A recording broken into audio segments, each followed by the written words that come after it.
Hello, I'm Sarah, the Education Manager for the American Independence Museum. Today we'll be reading a short story about the Revolution and then doing an activity afterwards. Due to the coronavirus and all of us trying to do our part to stop the spread, I'm actually recording here in my home versus the museum. Now I hope you are ready to enjoy a nice story.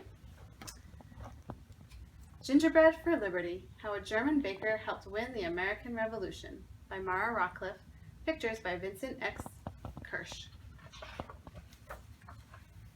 Everyone in Philadelphia knew the gingerbread baker, his honest face, his booming laugh, and of course his gingerbread, the best in all the 13 colonies. His big flowery hands turned out castles and queens, horses and cows and hens, each detail drawn in sweet buttery icing with the greatest skill and care. And yet, despite his care, there always seemed to be some broken pieces for the hungry children who followed their noses to the spicy-smelling shop. "No empty bellies here," the baker bellowed. "Not in my America." For once upon a time, he had been young and hungry too, and he had followed his nose to this new world where a hard-working young man could open his own bakery and always have enough to eat.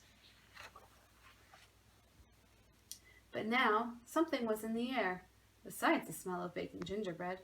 Newspapers shouted, "Revolution! Independence! Liberty!" Boys rolled up blankets, shouldered guns, and kissed their mothers goodbye. The baker hung his apron up, dusted off the flour off his hands. "Where are you going?" asked his wife. "To fight for my America," he said. "I was a soldier once." "That was a long time ago and far away," she said. "You are a baker now, and you are old, in fact." The baker knew his wife was right. Besides, he also knew he loved his country. Somehow, he had to find a way to help. He packed his bags and went to join General Washington. General Washington did not say the baker was old and fat. General Washington was too polite. Anyway, he had other troubles on his mind. "The men are thinking of leaving. They say the food is terrible, and there isn't enough of it." The baker rolled up his sleeves. "No empty bellies here," he told General Washington. "Not in my America." But bigger troubles were on the way. Across the ocean, the King of England wrote to other rulers and hired their armies to help him squash the revolution. "Your Majesty, the Americans think they can beat us redcoats." "Ha ha ha ha." What if they're right?" "Ha ha." "Huh?"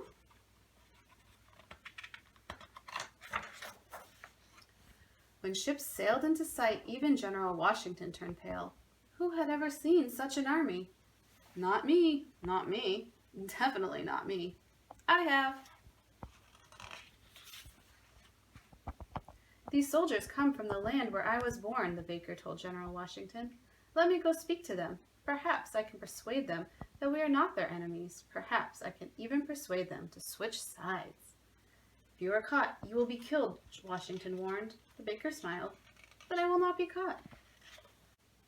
In the darkest hour of the night, he rowed across the bay. With each dip of his oars, he thought of words to win the soldiers over to the American cause. "Revolution," splash. "Befreiung," independence, splash.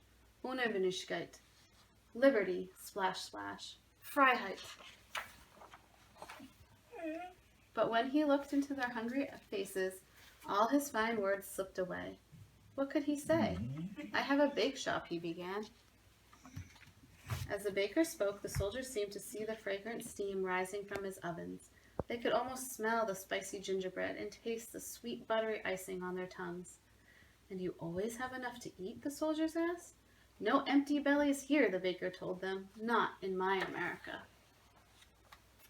Across the ocean. "Your Majesty, we just don't understand. These higher armies seem to disappear."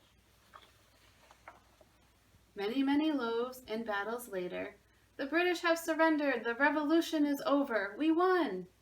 "My work is done," the baker cried. Washington said, "Not quite." A gift from General Washington. Did the baker bake the British soldiers gingerbread for their dessert? We'll never know. They didn't leave a crumb.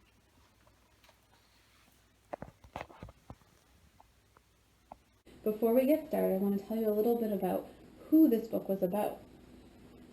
So the gentleman in the book, The Gingerbread Maker, is about a real person, a real man named Christopher Ludwig, who was born in Germany and came to America, or the American colonies at that time, in 1754. He came to the American colonies looking to make a better life, to be an entrepreneur, a person who starts their own business. Mr. Ludwig, before he came to America, was a sailor and a soldier and traveled all over the world, having bakeries in several different countries. And as he was getting older, he decided to finally settle here in the colonies. It was here where he married his wife and started his bakery in Philadelphia. Not only was he known as being a great baker, he was known as being a great, kind man.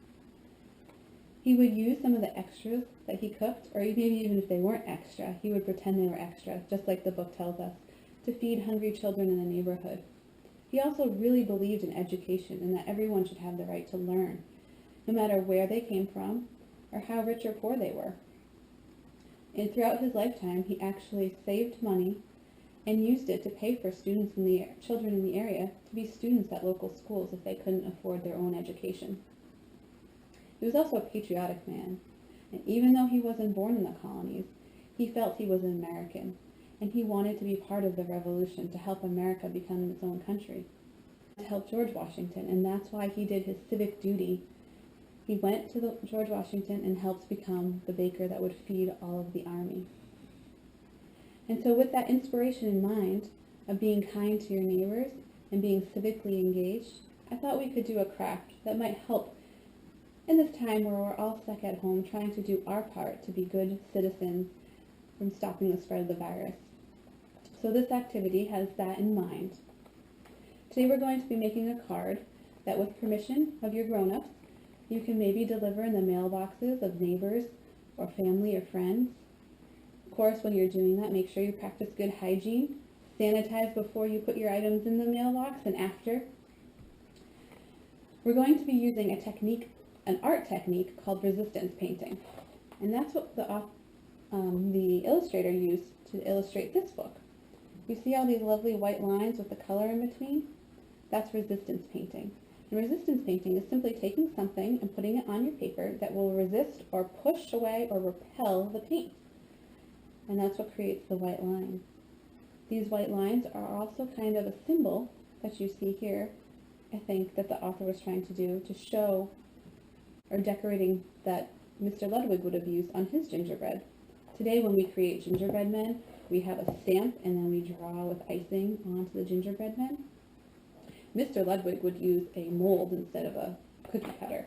It would be a piece of wood that had a carving into it, and you'd use it kind of like a stamp. And then where the stamp made the design in the cookie, he would then take icing, white icing, and trace that. So I think this is supposed to kind of look like that white icing. So we're going to do resistance painting. Alright, so now we're ready to begin our craft. We just have a few simple supplies that we need. A piece of paper, folded in half to make a card. Water.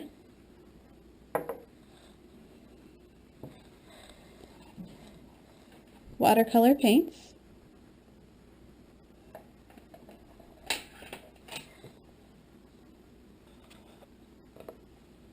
A white crayon. And a paintbrush.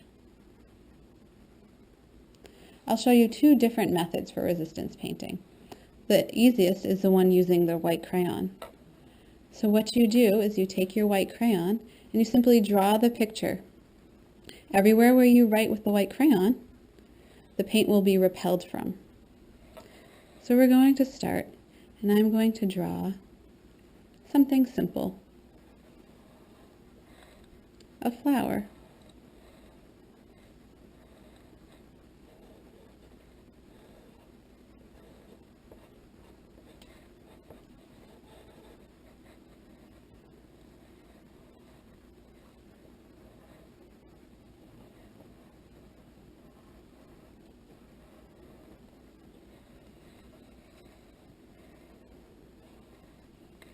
And maybe a sun to brighten someone's day. Wipe off any extra of the wax. And now we're simply going to use our watercolor paints, just like you normally would, to do your painting. And here you can see that we're starting to get some of the resistance painting. The green is resisting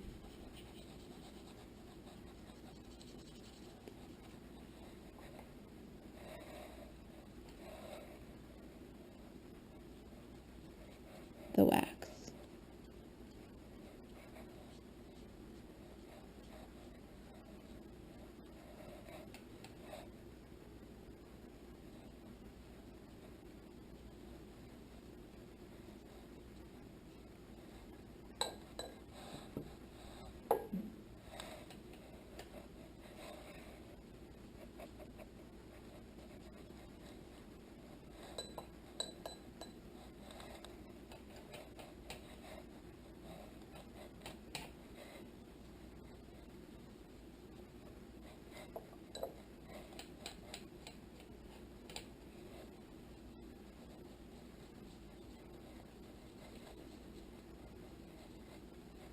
If you have watercolor paper at home, that might work a little bit better because it absorbs the water a little better and doesn't get so saturated. And you can make these as simple or as complex as you'd like. So here we have the start of a simple resistance painting. And then you can open up your card and write whatever nice message you want inside. Another method that you can use is that where you use white craft glue.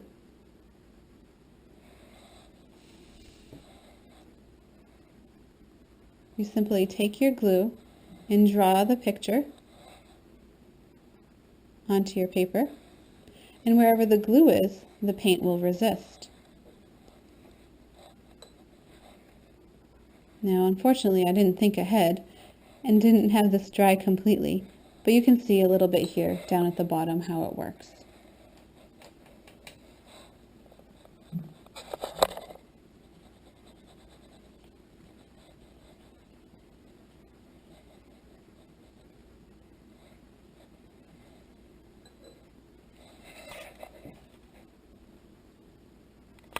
The paint is resisting here along the edge.